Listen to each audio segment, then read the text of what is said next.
Reading from the book of Psalms.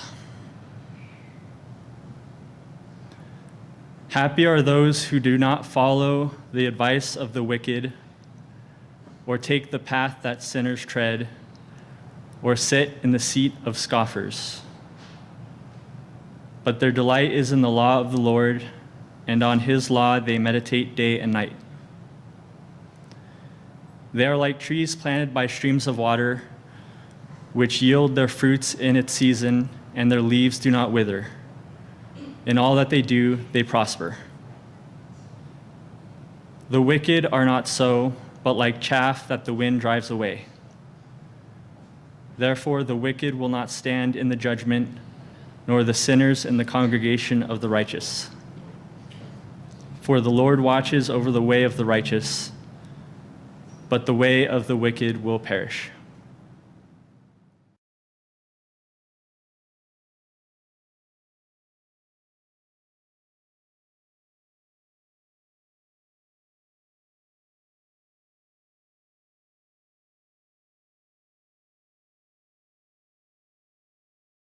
This reading is the prophecy on the revelation and the opening of the seals.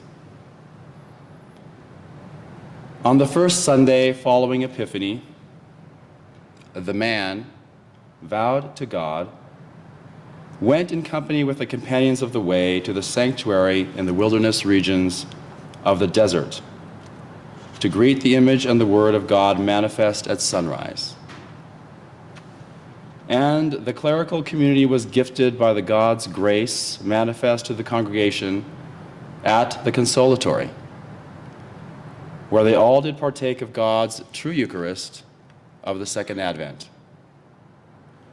And afterward they assembled and gathered together to give thanks in communion service of bread and water, as was their custom. And following the liturgical service, the man went to a hilltop to contemplate the events of their 17-day vigil of prayer and thanksgiving, and the voice born of heaven came to him in the loving spirit of Jamil, the child. God will not conceal himself henceforth. God has come down from heaven to speak unto men in the light of his image. By his word, they may know that his judgments, statutes, laws, and doctrines are good. He has given them spiritual bread from heaven to eat, the image of his being, the spiritual truth from heaven to drink, which is the word of his being.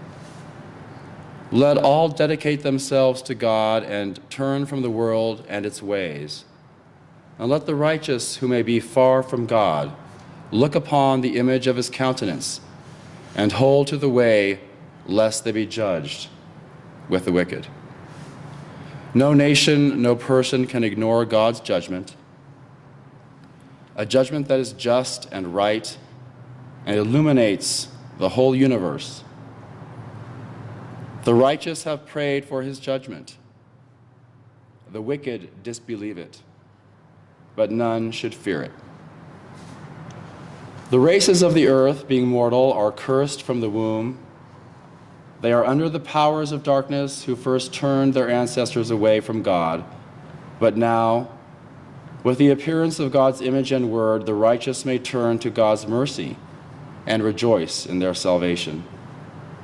Darkness shall perish with God's presence. All wickedness shall be erased. Therefore, let the nations and peoples of the earth return to God's way, for he shall recover the remnant of those who love him, the living who are on earth, and all the spirits of the universe of being who have awaited his coming, and with it their rescue from darkness. And God shall give new life of soul to all spirits. Recalled by his word, they shall see his image. And out of his love for his created, God shall restore anew that which darkness has taken away. For he is the God of the living. He has never caused death to any living creature. Within the womb of his being, God will conceive new life for the righteous spirits who love him, and they shall be born as new souls, created in God's image and filled with his word. A new generation of spirits come forth out of all former generations of flesh to inhabit a world of spirit, and they will have no memory of suffering or pain or sorrow or death, which are strange to the Lord.